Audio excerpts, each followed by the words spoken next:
moramo da krenemo putem pomirenja u regionu.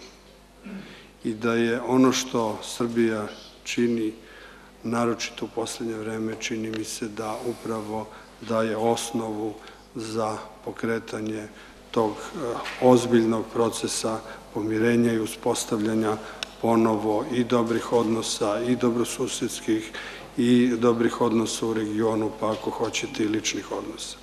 Zaista, ako pogledate unazad, Srbija je učinila nekoliko krupnih napora, počevši već od pomenutog prisustva našeg predsednika u Srebrenici, pre toga je Skupština donela rezoluciju o Srebrenici, pre toga smo imali taj trilateralni sastanak, dakle, mi ozbiljno radimo na pomirenju u regionu. Ja pozivam i druge učesnike u tom procesu pomirenja da se takođe svim srcem i bez rezerve uključe u njega.